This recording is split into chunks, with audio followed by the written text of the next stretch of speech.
dans ce vallon de Ranakpur, c'est-à-dire dans un des lieux les plus saints de l'Inde, en tout cas pour cette confession très particulière qu'on appelle le Jainisme. C'est un des très hauts lieux.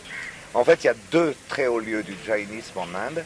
L'un est une montagne, vous connaissez certainement, on appelle le mont Abu, A-B-U, et l'autre c'est le vallon de Ranakpur. Et en fait, dans des voyages au Rajasthan comme ceux que nous faisons, on peut hésiter, lorsqu'on le conçoit, entre vous faire visiter le mont Abu ou le vallon de Ranakpur. Moi, j'aime beaucoup mieux le vallon de Ranakpur pour deux raisons. La première, c'est que ça évite 747 marches d'accès. Et deuxièmement, parce que le temple est plus beau. C'est le plus beau temple Jain qui ait jamais été construit.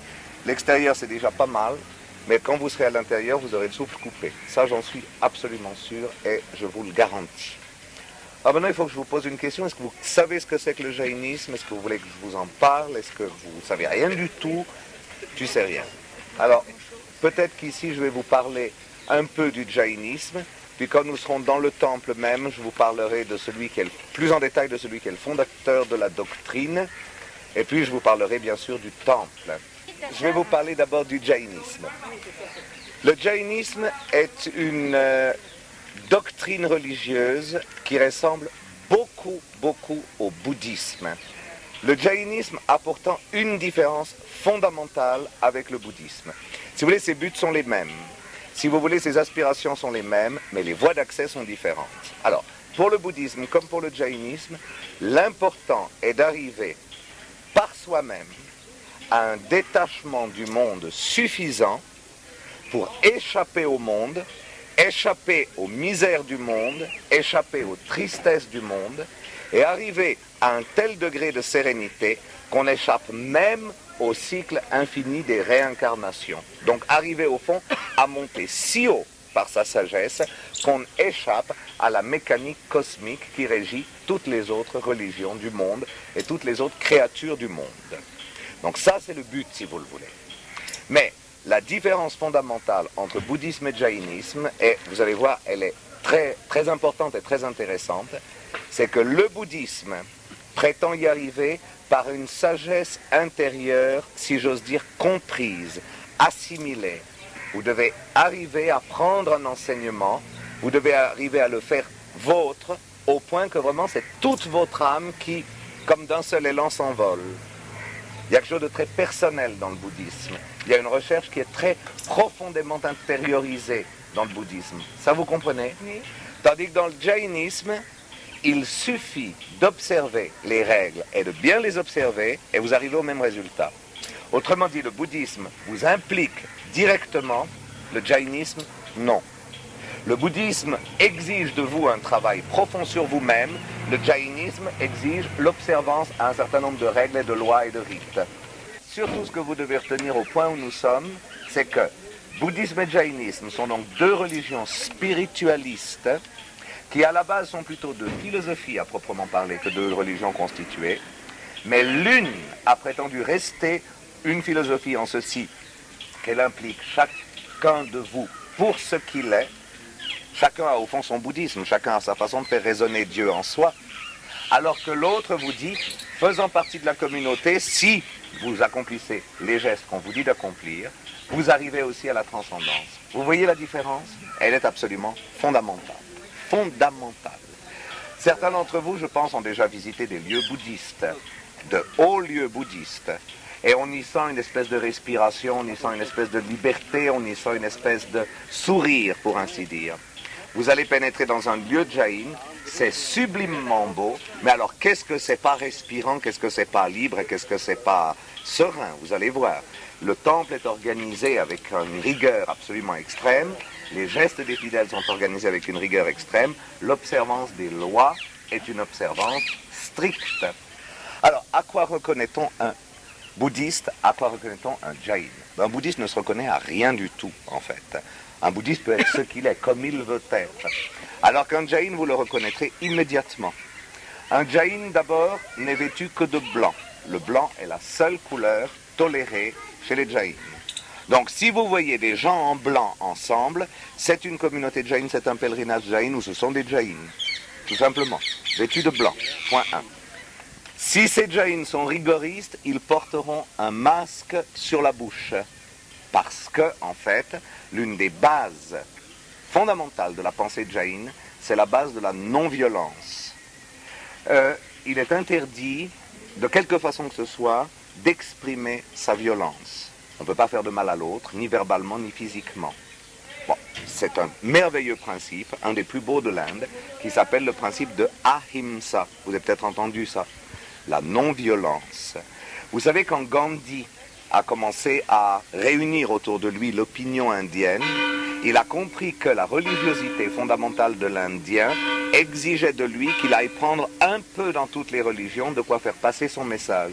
Et il a été l'un des grands défenseurs, disons, de la théorie de non-violence, Ahimsa. Et il a espéré qu'à un moment donné, la foule indienne pourrait se libérer sans violence. Il a pris un principe, donc, Jain.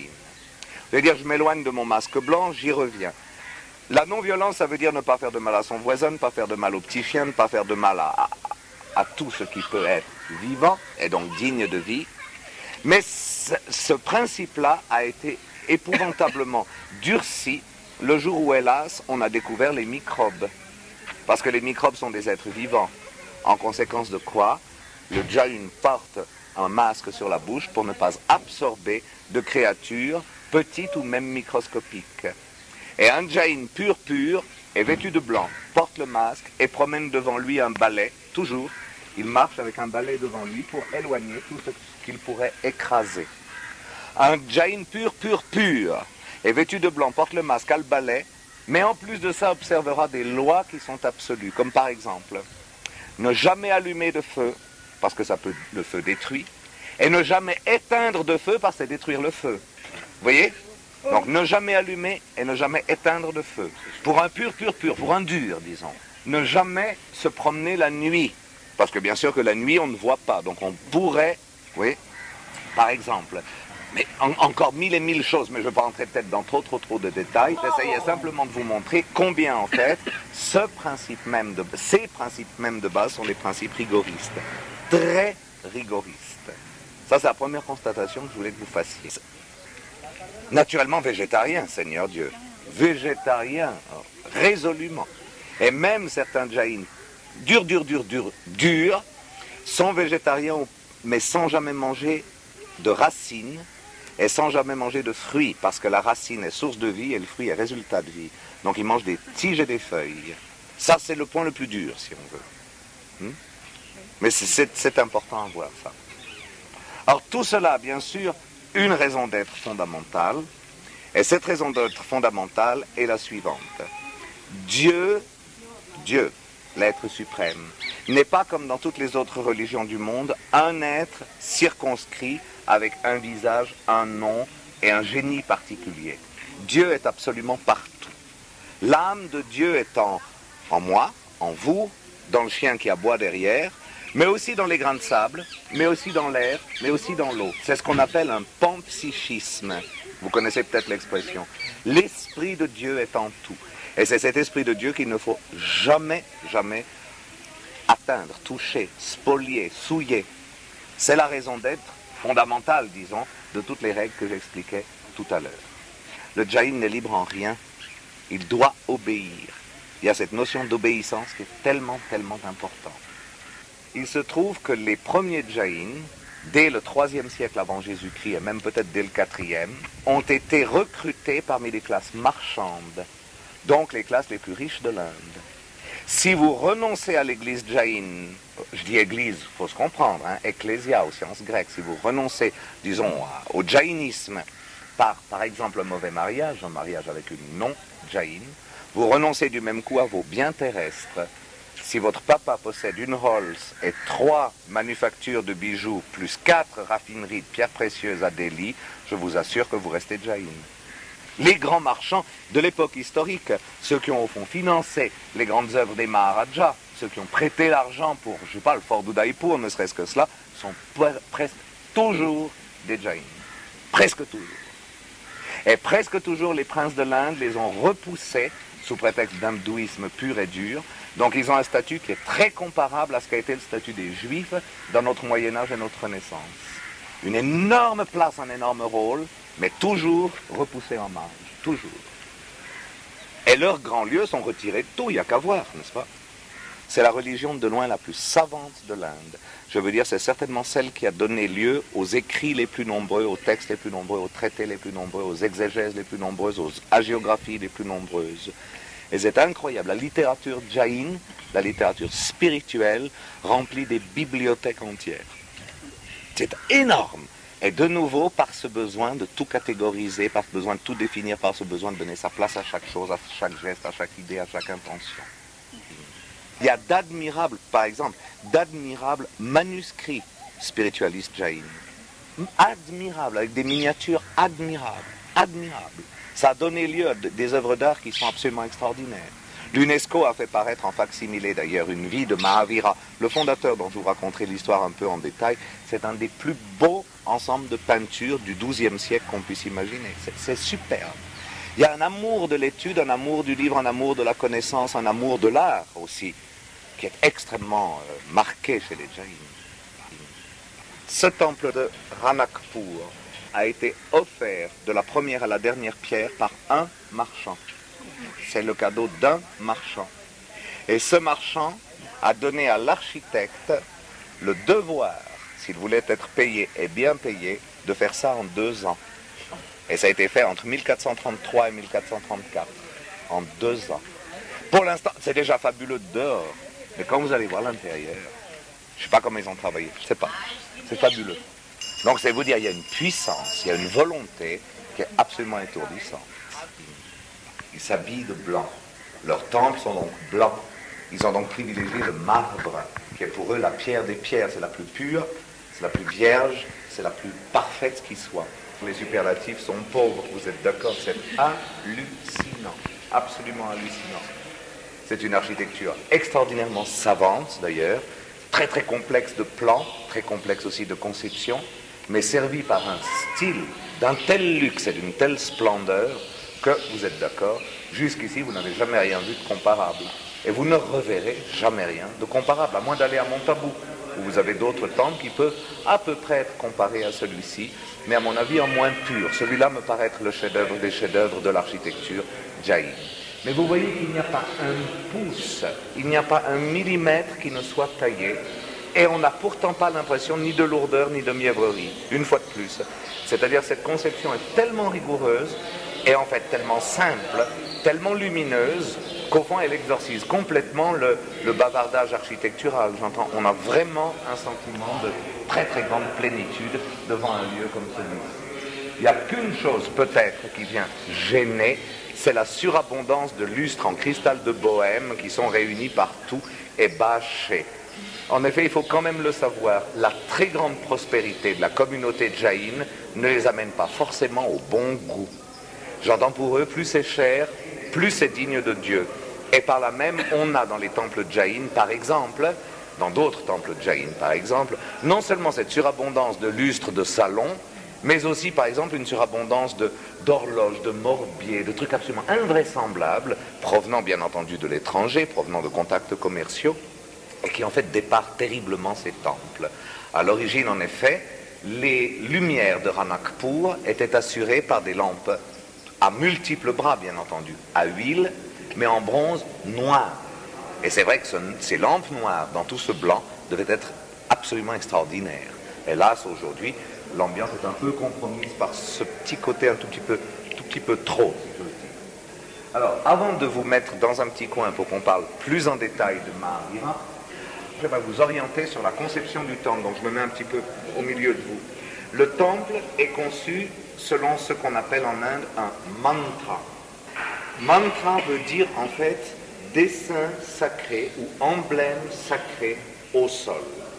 Si vous voyez des jaïns pratiquants, et vous en verrez je pense, en vous promenant tout à l'heure, vous verrez que très souvent, au moyen de grains de riz, souvent de grains de riz plus de poudre de safran, les deux mélangés, ils dessinent inlassablement des motifs au sol, puis les défont, puis en font un autre, puis défont, puis en font un autre.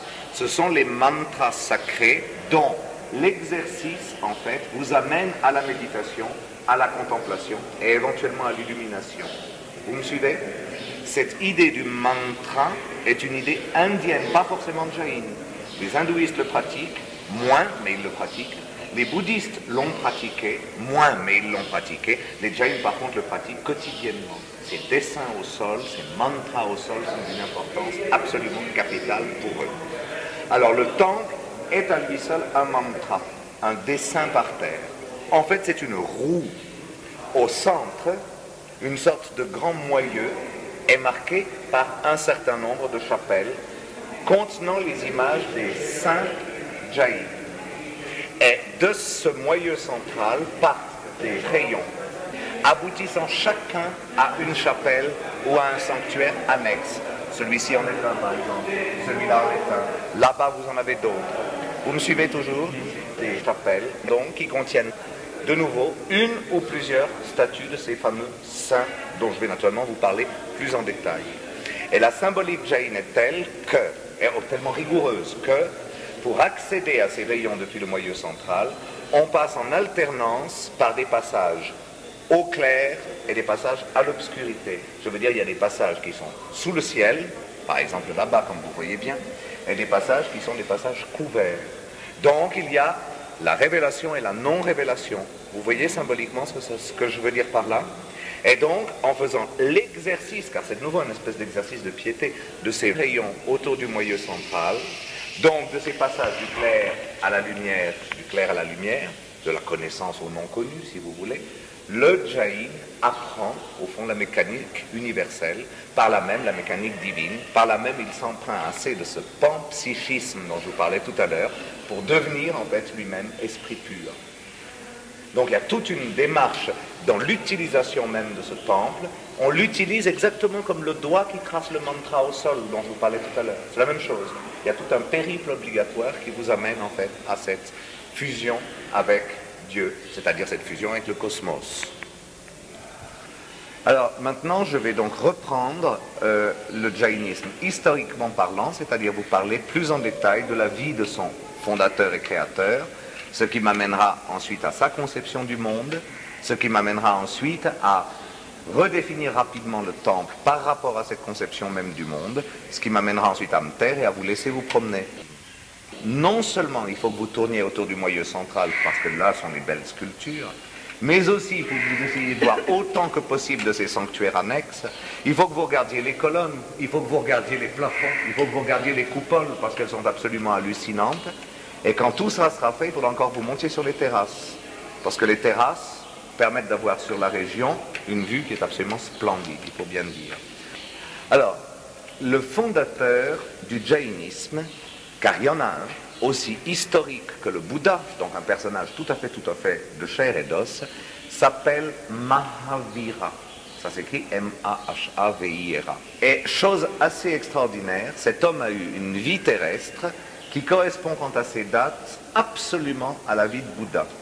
C'est-à-dire que selon les sages jaïnes, il serait né aux environs de 550 avant Jésus-Christ et il serait mort aux environs de 470 avant Jésus-Christ, toujours bien sûr. Il aurait donc eu une vie terrestre de environ 80 ans. Je rappelle, ce sont exactement les mêmes dates que les dates de naissance et de mort de Bouddha, et c'est donc naturellement le même laps de temps que le Bouddha. Et chose assez extraordinaire, ces deux personnages fabuleux, qu'ont été le Bouddha d'un côté, Mahavira de l'autre, ont sillonné l'Inde entière, suivi de leurs disciples, pour amener en fait la foule à leurs idées, sans jamais se rencontrer. Ni dans l'école bouddhiste, ni dans la tradition de jaïne, aucune mention nous est donnée d'une rencontre des deux personnages. Et c'est quand même assez fabuleux quand on pense que les deux, au fond, défendaient la même idée. Vous comprenez ? Je vous explique peut-être un peu mieux, parce que vous n'êtes peut-être pas censé connaître l'histoire de l'Inde et l'histoire des religions de l'Inde par cœur. L'hindouisme était né bien longtemps auparavant. Les Védas étaient constitués en 2000 avant Jésus-Christ. Au 5e siècle avant Jésus-Christ, après donc 1500 ans d'existence, l'église hindouiste était en crise. Après tout, l'église chrétienne a été en crise 1500 ans après sa naissance. Aussi, c'était le moment des grands mouvements de la réforme et de la contre-réforme. Mais l'hindouisme a connu un tout petit peu la même chose. Au bout d'un millénaire et demi, l'hindouisme était en crise. Et au fond, toute une série de sages ou d'illuminés, appelez-les comme vous voulez, toute une série d'êtres ont cherché à retremper en fait l'existentialité profonde de leur foi dans un système religieux nouveau. Donc au fond c'est des réformateurs, au sens où on entend réformateurs pour nous.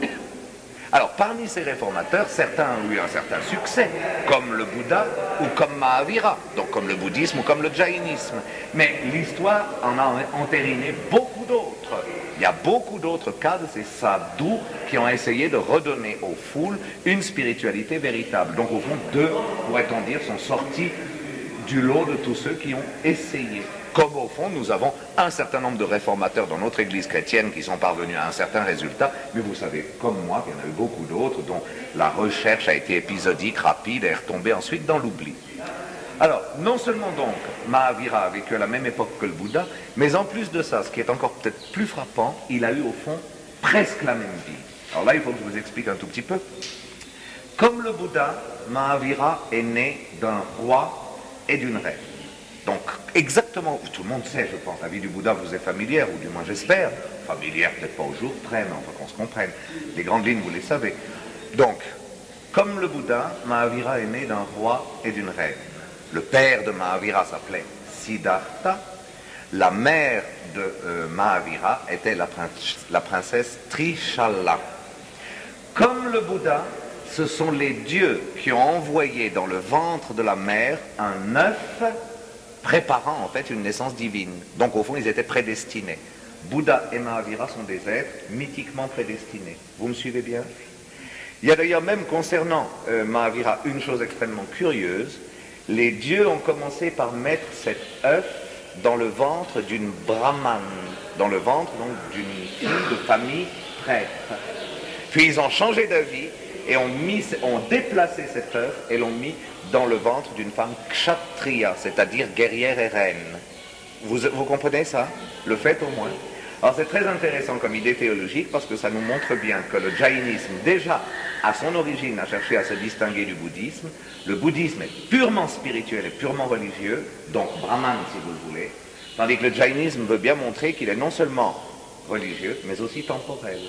Au fond, Mahavira a cru dans deux ventres, un ventre spirituel, le ventre de sa première mère, et un ventre temporel, royal et d'ici-bas, le ventre de sa deuxième mère. Vous comprenez bien ça? C'est très habile d'ailleurs, comme idée, très très habile.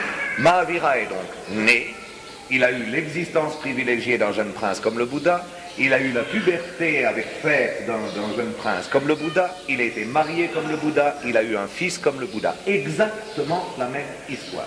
Avec d'ailleurs même des légendes dont on voit bien qu'elles se sont télescopées l'une l'autre. Il y a emprunt très nettement d'une hagiographie à l'autre, chose assez normale, somme toute pour des carrières qui sont semblables. Mais, à l'âge de 30 ans, Mahavira a perdu son père et sa mère. Et dès le jour où il s'est trouvé le maître de la maison dont il était le descendant, il a distribué tous ses biens, toutes ses possessions à ceux qui en avaient besoin. Et il a commencé la vie de recherche et de spiritualité qui était la sienne.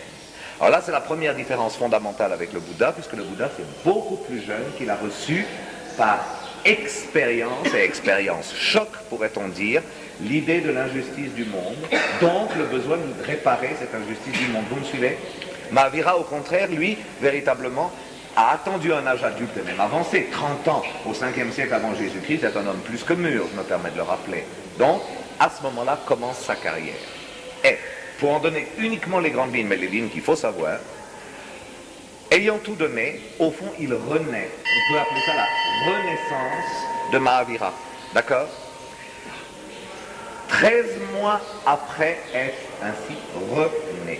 13 mois, retenez bien cela, il a jugé que tout vêtement était, enfin toute possession, tout bien, et même tout vêtement, était une façon de se freiner. Et il a quitté absolument tous ses habits pour n'être plus, comme disent les textes jaïnes, et là l'image est très belle, que vêtu d'espace. Beau, hein? Vêtu d'espace. Celui qui au fond respire avec l'espace. Plus de vêtements, plus rien. 13 mois après donc sa décision de se donner à une cause supérieure. 13 ans plus tard, en méditant sous l'arbre sacré qu'il avait choisi, il a reçu l'illumination. Ayant reçu l'illumination, il change de nom et s'appellera dès lors Jina, J-I-N-A. Ça veut dire le victorieux. Jain veut dire victorieux, victoire. Donc, quand il a reçu l'illumination, il est le victorieux. Regardez, combien c'est intéressant aussi de faire la comparaison. Bouddha, en méditant sous un arbre, a reçu l'illumination, il a changé de nom et s'est appelé désormais Bouddha, celui qui a reçu la lumière, Bodhi en indien. Pour un Jain, recevoir la lumière, c'est une victoire. Vous voyez combien c'est psychologiquement différent? Et ça montre bien la différence de tempérament entre les deux. L'un gagne sa victoire et s'appelle désormais le victorieux, Jina. L'autre reçoit la grâce et s'appelle désormais celui qui porte la lumière. Mais vous voyez combien c'est... Je ne sais pas si je réussis à faire... Ça va? Bon. Alors donc, au bout, comme je vous disais, de 13 ans, Mahavira deviendra Jina, le victorieux. Et au bout de 39 ans, à la suite de cela, d'enseignement et comment dire, de fixation de la doctrine, Jina repousse son bol et il mourra. J'espère que vous avez fait une constatation intéressante. 13 mois, 13 ans, 39 ans, c'est-à-dire 3 fois 13. Vous voyez? Donc tous les chiffres sont absolument symboliquement axés sur ce chiffre 13, qui dans la numérologie Jain est le chiffre du cycle complet. Le cycle complet, c'est 13. C'est tout simplement 12 plus 1, c'est-à-dire un cycle plus l'unité qui repart dans l'autre cycle, c'est-à-dire c'est un cycle en dynamique. Vous voyez, 13 mois, 13 ans, 39 ans, nous amène à la fin, dans le nirvana, ou mieux dans le puri-nirvana, c'est-à-dire le paradis total des sages. Mais là encore, remarquez combien c'est différent. Bouddha retourne son bol, Jina repousse son bol. Et le jainisme facilement rejette. Tandis que le Bouddha rend inutile, il retourne. Vous voyez? Il y a une énorme différence d'intention, même si le résultat est le même. Vous m'avez bien suivi? Que disait dans ses fameux sermons de 39 ans le Mahavira? Ben, il disait tout ce que je vous ai déjà dit tout à l'heure. Il parlait du panpsychisme, il vous parlait de l'existence et de l'ubiquité de Dieu, il vous disait que Dieu était en toutes choses, très bien, tout ce que j'ai dit, bien sûr, il l'a dit même beaucoup mieux, ça va de soi. Mais en plus de ça, il enseignait une cosmogonie, c'est-à-dire en fait une histoire du monde. Et ça c'est très important qu'en 2 mots au moins je vous la définisse, parce que pour visiter après, c'est très important. Mahavira est un homme infiniment précis, et je vous l'ai dit, infiniment rigoureux d'âme.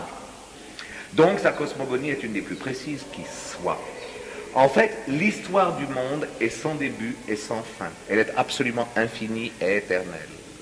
Mais elle est faite de cycles successifs. De cycles successifs. Notre univers, en fait, tourne dans un premier cycle qui est un cycle de création, puis dans un cycle retour qui est un cycle de destruction.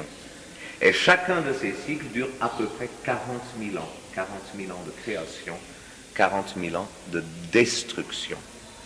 Et selon une idée que je trouve très jolie, parce qu'on la retrouve chez certains présocratiques grecs, pendant la période de création, les hommes, qui sont après tout les produits les plus parfaits de l'univers, ne cessent de grandir. Ils grandissent génération après génération. Au bout de 40 000 ans, ils sont des géants absolus. Beaux comme des dieux, et n'ayant plus besoin de rien. Parce que le monde est à cette époque-là si parfait que des arbres existent en des lieux donnés de la planète, ces arbres leur donnant tout ce qu'ils demandent. Les arbres produisent de l'or, les arbres produisent du vin, les arbres produisent de la nourriture, les arbres produisent... Bon, tous les biens leur viennent comme cela du monde. Et quand ces arbres arrivent à leur pleine maturité, ils commencent à sécher. Du même coup, les gens commencent à rapetisser. Du même coup, les besoins se font sentir, les envies, les haines, les jalousies, les guerres, les épidémies, la mort, etc., etc., etc. Quand on est au fond du panier, on recommence. Et ainsi, jusqu'à la révolution des temps. Je pense inutile de vous dire que nous vivons depuis pas mal de temps une période de descente. Seulement, il n'y a aucun espoir que vous voyez jamais la remontée, parce que ça doit durer 40 000 ans, et ça a commencé en 450 avant Jésus-Christ. Donc c'est vous dire qu'on a encore pas mal de temps pendant lesquels on va descendre. Dans 20 000 ans, ça sera moins drôle, je peux vous dire. Ça, vous avez bien compris?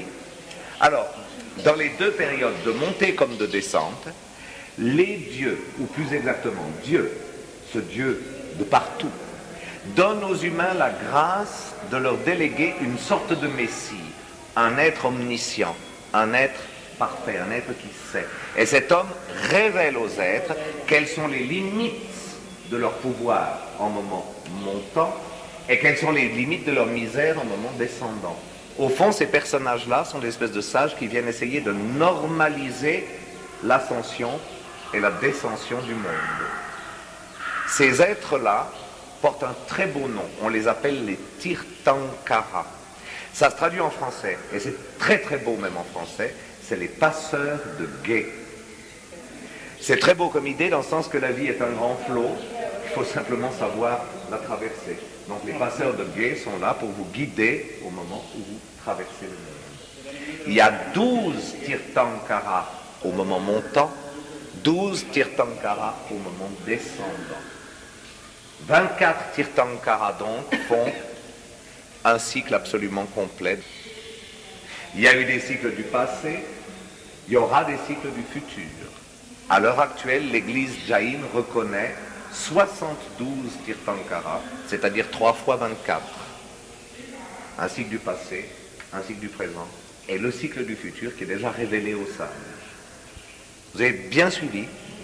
Alors, les personnages que vous verrez dans les sanctuaires, ces personnages presque toujours accroupis comme le Bouddha, sont les Tirthankara.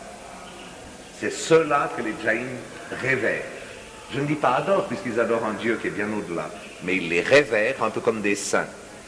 Vous me direz, en ayant bien regardé un dans un instant, c'est fou ce qui ressemble à Bouddha. C'est vrai que la pose est la même, c'est la pose de méditation. Donc, en lotus, les mains posées à hauteur du hara. Mais il y a une différence fondamentale entre les Bouddhas et les Tirthankara. Le Bouddha est vêtu, le Tirthankara est toujours nu, vêtu d'espace, comme je vous l'ai expliqué tout à l'heure. Donc c'est le moyen, entre autres, de refaire la différence entre une statue bouddhique et une statue de Jain. Parce que c'est vrai que très souvent le style est très très proche. La spiritualité est très très proche. Mais la nudité n'existe pas dans le bouddhisme, alors que la nudité est un devoir du jaïnisme. Donc, debout, ça arrive, ou assis, vous les verrez toujours nus. Parmi tous ces Tirthankara, le plus important de tous, c'est naturellement Mahavira lui-même, celui qui a révélé la pensée. Sachez donc tout simplement qu'il est le dernier Tirthankara de la série de 12 descendantes du cycle actuel. Et c'est vrai que vraiment, tout donne raison à l'histoire. Depuis le 5e siècle avant Jésus-Christ jusqu'en 2000 où nous sommes, on dégringole pas mal. C'est vrai que tout montre bien que notre humanité, ne serait-ce que sur le plan spirituel, est en relative décadence tout de même. Les Jains triomphent, c'est la preuve de la vérité de la cosmogonie. Vous m'avez bien suivi? 24 ayant donc passé, on attend le premier du nouveau cycle. On l'attend, mais il viendra, il viendra. Les Jains attendent. Comme les hindouistes attendent, hein. La prochaine avatar de Vishnu, Kalkin, est attendue. Comme le Bouddha doit revenir. Toutes ces religions sont messianiques et toutes ces religions sont basées sur le retour d'un cycle. Et vous verrez dans les sanctuaires qui sont par là-bas, des sortes de grandes roues de marbre où on voit tous les Tirthankara dans 4 villes, une en haut, une en bas, une à droite, une à gauche. Dernière chose, tout ce que j'ai dit est naturellement extrêmement abstrait, ça va de soi, extrêmement intellectualisé, ça va de soi. Et le Jain est abstrait et intellectualisé, ça alors, c'est vrai. Mais dans l'art, il a emprunté littéralement à toutes les iconographies hindouistes et bouddhistes de quoi faire chanter son temple. C'est-à-dire, on y voit des êtres masculins, comme par exemple ici, armés. Ce ne sont naturellement pas des dieux de l'hindouisme, tout de même. Ce ne sont naturellement pas des Tirthankara non plus, puisqu'ils devraient être nus. Ce sont simplement des gardiens de temple, empruntés au temple hindouiste. Ce sont des Dvarapala. Vous avez des dames dansantes, très profanes là-haut, d'admirables d'ailleurs aussi, regardez là, on les voit très bien depuis là, sur le moyeu central, vous voyez ces femmes dansantes? Ce sont des apsaras. Donc, autrement dit, la pensée directrice est une pensée fabuleusement austère dans son organisation profonde, mais l'expression de cette pensée est en fait très mélodieuse, très musicale même, pourrait-on dire. Et c'est justement ça maintenant qu'il faut que vous touchiez. je vous essaie de vous donner une structure aussi, appelons-la sérieuse que possible, de la pensée Jain. Maintenant, il faut que vous voyez l'extraordinaire profusion de la polyphonie Jain, c'est autre chose.